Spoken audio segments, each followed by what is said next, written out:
Hello, everyone. Thanks for coming. So how we're going to do this, we have three panelists here with us who are going to present themselves in a bit. We have some time for me asking questions to them and they're responding. And then I would like you to think for one good question. I'll give an opportunity at the end to ask that question to them. So my name is Kristina, and I'm a CEO of Big Growth Group. Here next to me is... So yeah, I'm Chris. I'm head of engineering at a startup called Street around the corner. Hi, I'm Danielle Summers, tech lead at Redgate Software. And I'm Peter Brown. I'm engineering lead, and I've come an awful long way, one floor up, because I'm in this office today. Great. Well, thank you very much for coming. So I have a set of questions here, and the first one that I want to start with is some of the best advice can come from the times when mistakes have been made. And in your path of leadership, what are some of the missteps you've made when building and scaling teams? And I'll start with Chris, because he's very close to me here. I've got a lot of those. No, I think the two biggest things we've probably done wrong in various companies, either going too fast too soon. Mm-hmm. I think people kind of really want to scale because they want growth and they want to have I think sometimes it's about the growth versus why you're growing, and just bums on seats has been a definite issue in the past. And also like that split of teams, when you get that wrong, you really feel it really quickly. So kind of like getting the actual wrong domains around certain teams, when you think there's okay, this team does this team does that, the remits are there, and you can grow horizontally. And you realise you've got a really fuzzy domain split, you've got really fuzzy ownership. That causes problems really fast. So I think out of those two things, we've done one recently where we've got the teams a little bit off. It's fixable, but I think you feel it, and it takes a while to show up. So kind of being really sure about where your remits and teams lie, I think is really important. Mm-hmm. You guys, do you agree or disagree? Oh, absolutely agree. Knowing why you're doing it and having a solid understanding of how you're going to do it is definitely 90% of the challenge. The other 10% is once you've scaled, how do you keep that momentum going? How do you keep the communication going? Understanding that you can't just take your hands off after you've hired these individuals in, and kind of pointed them at the task and let go. It doesn't work that way. Sometimes some teams, especially new teams, need a lot more hand-holding, a lot more caressing into the right direction. And then you can slowly start to move towards more of a hands-off, light-touch coach type position before you can finally let them self-manage and be autonomous. I think building on that point, I think I've failed in the past from being properly hands-on and not letting go.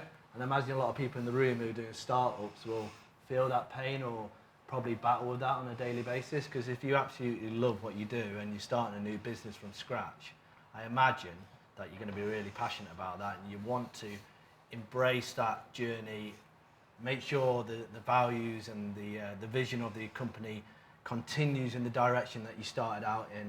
I think me, in a slightly different position, because obviously I'm in Lloyds Banking Group, I'm at scale already, but I've known that for 2 years or more, about 5 years ago when I started out in that position, I killed myself in terms of trying to be hands-on, trying to micromanage, actually the trick for me was to scale back and actually invest and delegate with some of my direct reports or the rest of the lab that I operate. So in my situation, I've got 320 people in my lab, so there's no way I'm going to be across it all. And there's no way I should be. And actually, a lot of the time, the conversation when I first started out was, I had whiteboards, I had bits of paper all around me, trying to just remind me of what we were trying to do across the whole lab. But then I flipped it, and it took me 2 years to get to this mindset, trust me. Like, it's really hard because you revert back to type, but actually get my directs, empower my team. And if I go into any other teams now and start again, which I've done a couple of times in Lloyds, is how do I empower them? The first thing on day one, I give them like the empowerment to sign off expenses, or so that they understand that the journey that they're going on with me is that they're going to be empowered. They're going to have to make decisions, and it's not going to be down to me. So there is no one point when you decide, I'm going to scale the team and I'm going to give them more responsibilities. For you, Pete, is like from the beginning, you kind of give more and more to people, and like it's a gradual thing, right? Yeah, you have to I'm not going to get this right. I'm not always great at my words, by the way. I keep it quite simple. But you start off by the way that you want to continue. Can't remember the phrase of it now. Where you start off with the right principle. Everyone has 100% trust in me. And you can only go down. So the whole team knows who directly reports into me, where they stand from day one. And a lot of the time, I'm not even, the conversation is two-way and actually more coming from them. I'm just there to help unblock things, be accessible, listen, and just try and help them with, if they do have a key decision, coach them around to what do they think the best decision is. Yeah. And you said about speaking with them and having conversation with them. So this kind of links to the culture of the company, right? So when it comes to building and scaling teams, how important is culture? I think it's the most important thing, right? I think you can teach skills, you can train skills, you can find people with that, but finding people with behaviours is a lot harder. I think you're always going to have kind of like implicit versus explicit culture, especially when you start small and grow bigger. One thing I kind of noticed is that you have very different team cultures, which you don't want to squash. You have different teams which operate different ways. Some are really outgoing, some are really chatty, some are really emotionally open, some are very like, let's just get on with work and not talk that much. And you don't want to kind of like enforce a team culture on, but you have base level like expectations that you have to set. If you don't set those, then you get it accidentally, and you kind of get it explicitly. So kind of moving from that implicit, let teams work out what they want to do, versus no, this is how you're going to work, and then you layer on the culture of the team on top of that. I think that transition is quite difficult actually, because especially at early stage companies, it kind of, the culture is unspoken a lot of the time, and it grows from like lots of people sat in a room together, all working on the same thing. So there's not a question like, are we all on the same page? Because there's 20 of you, and you're in the same place. When there's 150, 300, suddenly that's not a given, and if you don't make it an explicit thing, it gets really hard. Yeah, absolutely. It's always worth just making sure that everybody's on the same page with what culture actually means, what it is. Culture isn't, hey, we go out to the pub on Fridays or we get pizzas in once a month. Culture is how we actually communicate, how we work together, how we grow together, not as individuals, but as a team, as a business, as an entire department, and how that actually has an impact on the individuals or on the managers, on the other verticals within the business. All of these different ways of communicating, different ways of expressing what it is we're trying to achieve, and the different tools that we use behind that can also be part of what you consider culture. It doesn't have to be that it's Miro or nothing, but it's we're using post-it note type applications for communicating certain ideas around what we want to explore. Having that as a concept within the culture of the team and within the business is perfectly reasonable. It's not, we go to the pub on Fridays. People say like culture is what you reward. Yeah. So you can say it's one thing, but if you reward different things, that's what you get. Yeah. I do like going to the pub on a Friday though. I'm right with you. I'm right with you. What do you think, Pete, about the culture? I think it's the number one priority in terms of trying to get it right, and it starts with the leadership and your delegates and the whole of the team ethos around trying to create the right environment. And when colleagues feed back to us through a colleague engagement score, the questions I look at is safety, trust, like the key kind of cultural aspects of my teams, because you get the right people with the right values and get the culture right, everything else falls into place. Like literally the tech and the process has always been, the tech's always been the easy bit. The process hasn't been that easy, but then if you get the right people with the right values and behaviors, like it all falls into place. And when the team grows, how do you make sure that you maintain the culture of the company? Because when new people come, they come from different places, they probably come with different understanding of what they need to do, different behavior, because on their previous place they worked in a different way. So how do you ensure that the culture is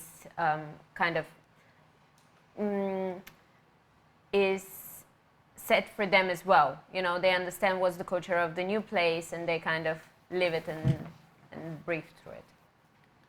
I'll go first. I'm just like, yeah, I would just open whoever wants to pick up this question. I guess one thing that we try to do is we don't try to build brand new teams from nothing. I think when you kind of bring in like 6 or 7 people as a brand new team, you're going to get lots of kind of opinions about culture and ways of working brought in externally, which is a good thing. But you don't have a base level of like, okay, how do we operate? So we tend to build out teams up first and split and seed with 2 or 3 people who've already been in the organisation. I think that you get a bit of a trade-off in terms of you get some like entrenched behaviours. So in terms of like, oh, it's always been this way, and you don't get as much change, but you get like a base level. They know how the organisation works, they know how the product works, they know how the teams interact, and you're kind of seeding that in the team rather than kind of trying to bootstrap from scratch each time you scale. Yeah. No, absolutely. The whole point of seeding teams from existing teams and moving people around to accommodate that growth is it's one of the best ways to ensure that the growth is as painless as possible. In the rare occasion where you have no other alternative, you have to hire in 20, 30 engineers and you're starting from 5, you kind of have to make it up a little bit as you go along. You have to hope that by making sure silos aren't being formed, that people are still talking to each other, that there's regular catch-ups. People stop trying to forge their own path against the will of the team at large. But also that's a point where you also need to take a step back and take an understanding of what culture you've started to adopt from that rapid growth. Sometimes accepting what culture has become from this growth might be easier to grow with yourself than to stamp it out and go in a different direction.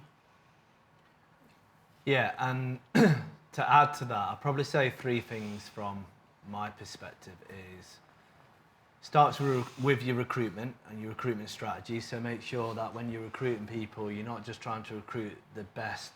I don't know, I'm the engineering lead, so I'm not going out there looking for the best technologist who can do React JS, the Ronaldo of React. I'm looking for, because all they're going to do is perhaps come in and annoy the rest of the team. So I look for the values of people who can break down problems, and some of my best developers, 5 of them in the last couple of years, have come from backgrounds like a police officer, a teacher, an international student, people who can break down problems and put it back together again, and then become the most rounded type of person that can help the team succeed, not have an individual mission or goal. And then that links me to the goals and vision for the lab. I think as you grow, I imagine, for smaller, medium organisations, you really need to be mindful about what is your vision, what is your purpose, does everyone get your goal, do they have a golden thread to everything that they're doing, so they're not just going off doing their own little bits and pieces everywhere and there's chaos. And I think that brings me on to the 3rd bit around, you probably need a bit of discipline. I mean, I take it for granted, but there's a regular cadence of ceremonies that I have in my structure and comms that I have, that the team know that they're going to get something on a Friday from me, or they know that we're going to have a sprint review every 2 weeks. Whatever it might be in your organisation, you probably want to apply a bit of discipline around your ways of working. Yeah. Yeah, absolutely. Having that regular structure, that regular expectation is really, really good for setting the tone and the boundaries. What you mentioned just before that on individuals who have transitioned into different roles from different career paths, I couldn't agree more. There's definitely a level of maturity and growth that comes from these individuals that have changed direction in their lives through their own conscious thought and desire to be something different, to be an engineer or a DevOps engineer or whatever. These individuals often become some of the most impactful within the team because they're the most level-headed. They're the ones that have seen things out in the wild that no other tech engineer has seen because they've spent 15 years as a long-distance lorry driver or a police officer, or maybe even been in a doctor's office or something. They've done something very, very radically different, and they can bring such a different perspective to how the team need to work together and can really calm that tone down. Yeah, and technologies keep changing as well, so what a time to change. Yeah. Never have I ever. I'm now constructing feature teams that have data scientists and data engineers in them. New skill sets that are emerging with obviously the latest technologies that you've heard about today. So, yeah, I think, just echo what you're saying basically as well. Yeah. And actually, because you mentioned that when you're scaling your teams, you open new positions, right? And for these new positions, what do you prefer? Do you prefer to promote someone internally, or do you prefer to hire someone new to the team? I think there's risks both ways. I think with someone new, it's especially in a leadership position, you're always taking a massive risk in terms of the leverage they've got in that role. You do a lot more damage to cultural stuff and to behaviours and happiness in the team than you could as an individual contributor.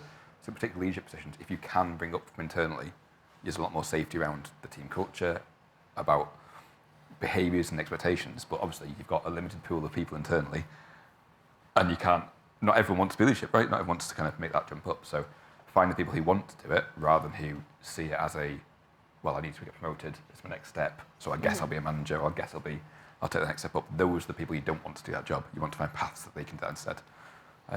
I think it's about how to backfill as well, and like make sure you've got like that progression through people coming through. You can't just like continually raise people up into new senior positions and have no juniors coming behind them.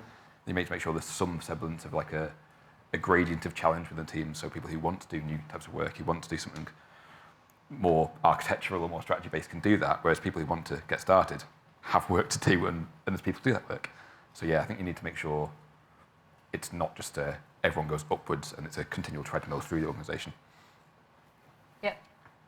I think a system thinker once told me 80% of people don't come to work to do a bad job. So I generally live in the world of people want to add value, get out of bed in the morning doing something passionate and doing something they really love. And I think there's a balance between new thinking, new diversity. We were talking just before this actually, I don't actually recruit from any of my competitors. Like I don't want that thinking in my organisation from a competitor actually. We can do all the research, we already know what they're doing. So I'll do the balance between new thinking, new fresh ideas and diversity from outside in, and also we've got some great talented people in this organisation. Why are we not nurturing them? And we have a number of programmes, whether it's apprenticeship, graduate or reskilling programme, back to your point earlier where we're trying to reskill some of our branch colleagues who want to get into some of the tech and get hands-on, and they've never done it before. So yeah, try and do a bit of balance between the two and mix up the teams. Like don't obviously then work out in your feature team setups that have I got that hierarchical kind of JP Morgan style around tech lead to junior mentoring shit going on? Yeah, no, absolutely. I mean, there's multiple points of entry into any particular organisation, from junior or graduate right the way up to senior leadership. Understanding that sometimes bringing in somebody from the bottom is the best way to, from outside, is the best way to backfill. Juniors, you're not going to promote somebody into a junior position, you don't go down, but promoting up to mid-level or senior roles within engineering is fantastic. It's a great way to reward people for their efforts and dedication, but making sure that you're also committing to their personal development. You're not just doing it because they've been with the company for 5 years, you're actually doing it because they've shown that they want to grow, they've shown an effort to be better, they are looking at being a force multiplier and making sure the people can grow with them and bringing the rest of the team along for the ride. These are the people that you can definitely look to invest in. There are going to be individuals, I've got some in my team who don't want to do anything but do the coding. They just want to get up in the morning, they want to do their job, and that's the limit that they want to commit to. And having the frank conversations with them and saying, is this actually what you want, or do you just want to do what you do, is going to be massively powerful, because then you've got an understanding of who you can and can't promote, or even if you can't promote and you do need to look to hire in. And at that point, you're fully aware of all of the challenges that are going to happen when you do. I think it's interesting about one of the challenges of scaling is like scaling the structures around the teams as well. Yeah. Like when you've got 10 people, you can get away without like much of a formal progression path and Yes. without kind of like set career things. But as you get to 30, 40, 50 people, not having that really sculpts your growth, because people don't know where to go, what the opportunities are, what the skills are. So scaling not just the teams, but the people things around it, and the guidance and all the other things that come around that is really important and gets neglected, and then you're suddenly scrambling to do it. Yeah, the periphery of the culture that you're wanting to promote, that it's very easy to overlook when you're very small. Yeah.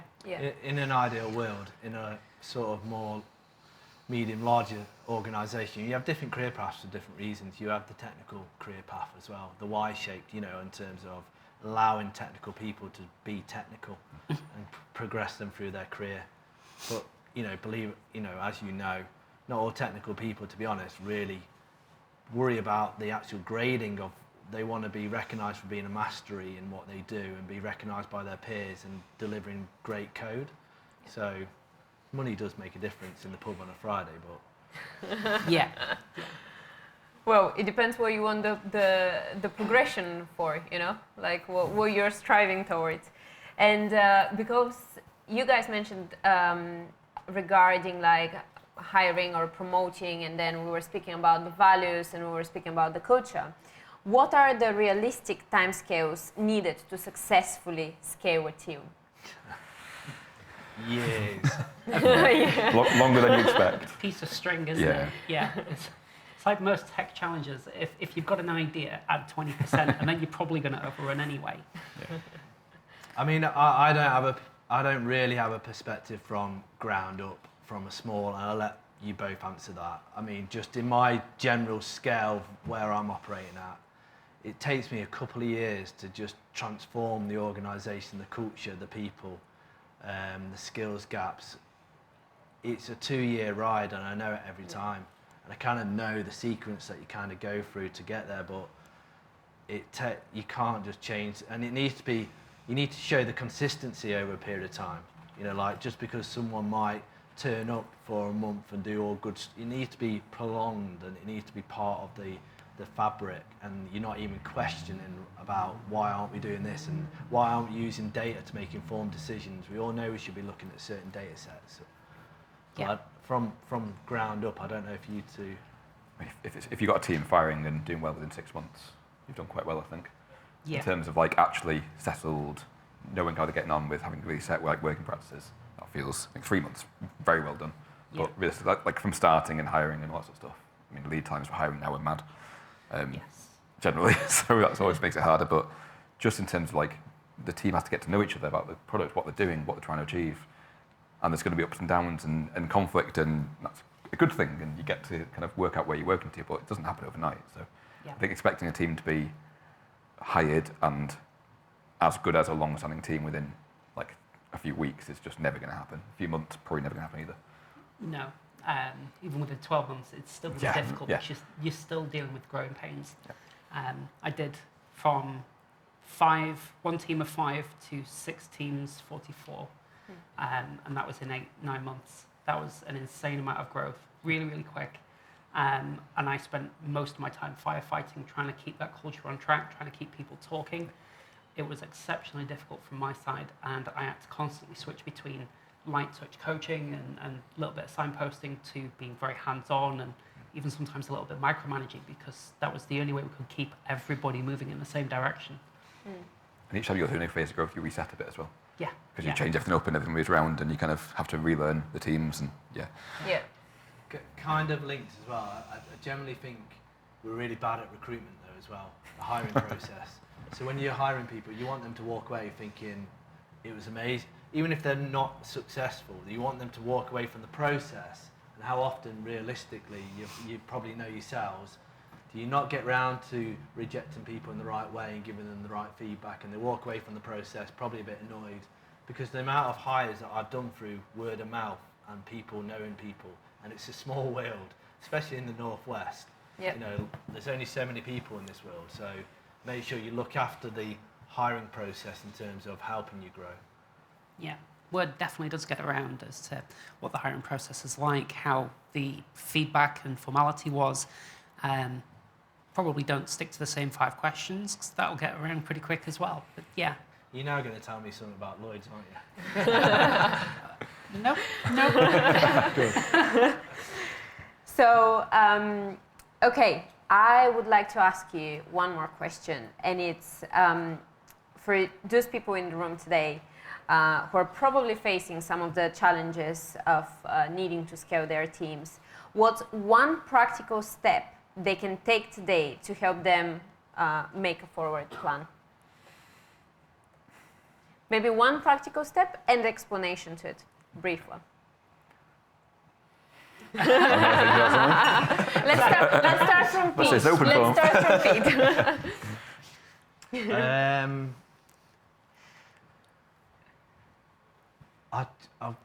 I'll go with 2, but only because they're linked, and it's not.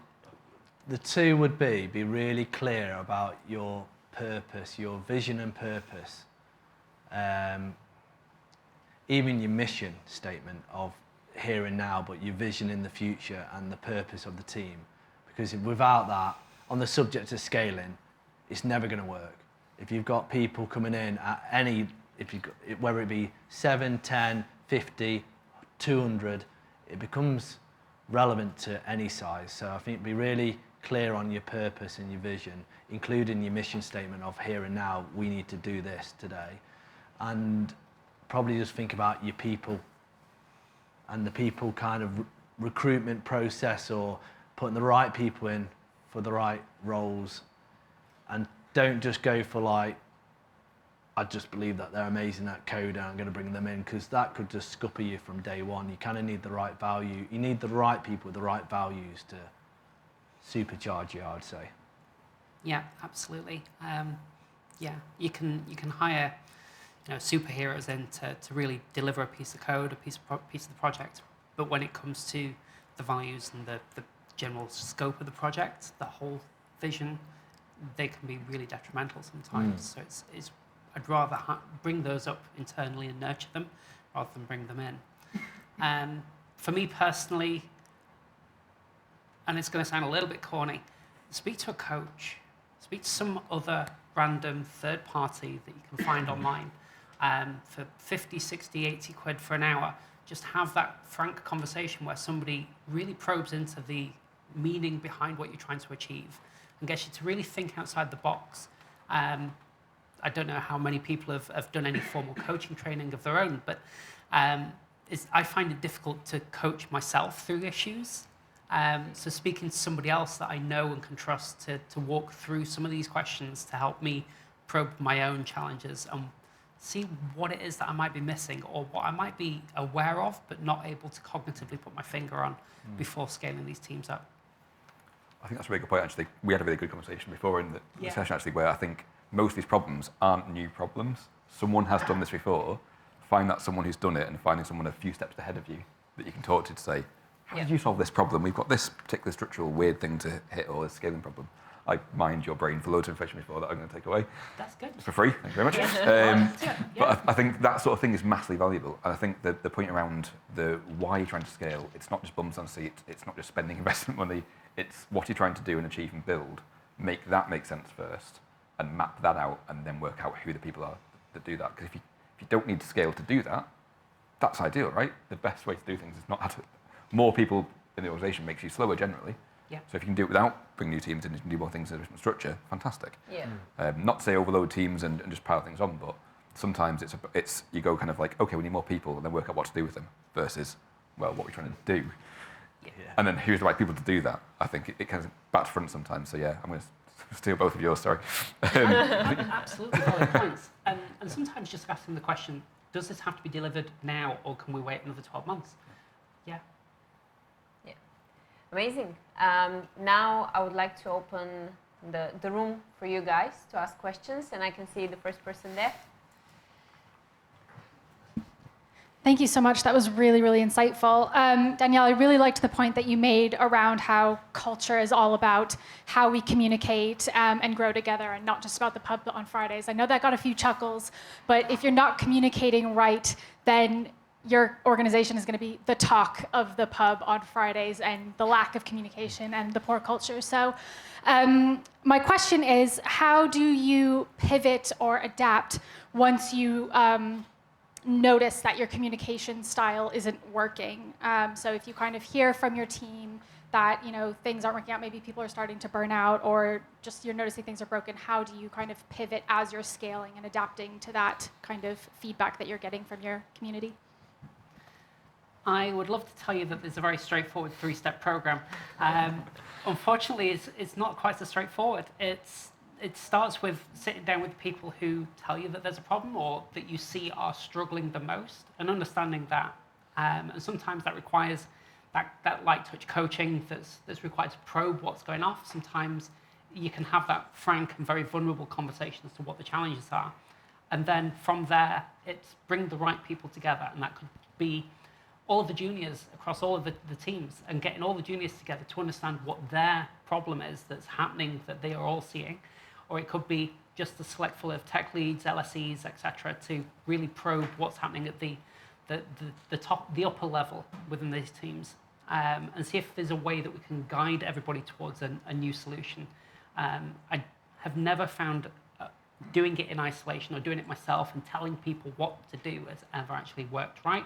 Yeah. Getting everybody else to find that answer themselves seems to always stick.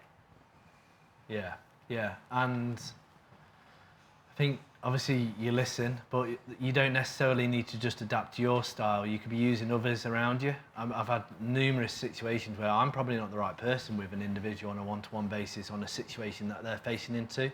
Back to your point previously, there might be a better mentor, there might be a better coach in that situation, so don't be afraid to use other people around you to try and portray the message or help that individual. Is the other angle to that? I think it's one thing that like remote work's made a bit harder as well, I think, whereas in offices before kind of the move more remote, you had lots of informal communication spaces where people kind of like would come together in the kitchen or would kind of meet up, and like the kind of like the whisper net almost would be a thing. And we don't kind of recreate that now or we don't always recreate it. And actually intentionally trying to create the spaces that are more informal, that let people communicate and develop more structured communication networks, more structured networking inside the business. If you don't do it intentionally, that won't happen. So you have to provide spaces or events, meet, whatever you want to do to kind of make that space a thing where people can talk that isn't a you talk sort of thing. You can just happen organically. And I think I'd be vulnerable and open about it. I mean, the amount of time I told my team, I don't know, on a subject or a communication, I don't feel like I've properly delivered that. Let me try again. Or I've been in that situation and I felt like that before. So, perhaps the way that you're vulnerable and open. Yeah, but what you're saying, like there needs to be a psychological safety so that people can be vulnerable and open. Otherwise, and sometimes you need to say that in the session, like up front, this is a safe place. Nothing's going to leave this room. Yeah. Amazing. Thank you. Another question? Yeah. Hi, my question is about the culture as well. In this day and age of cloud, I still keep seeing the advertisements or job adverts with, oh, it has to be hybrid 1-2 days a week. I would like an honest answer, your personal opinion. Do you really think that people need to come to the office once a week? And what, just an honest answer. Yeah, my honest answer is yes, 100%. So when I was a graduate and an apprentice, I wanted to be around those senior people in an organisation and actually rub shoulders with the right talent.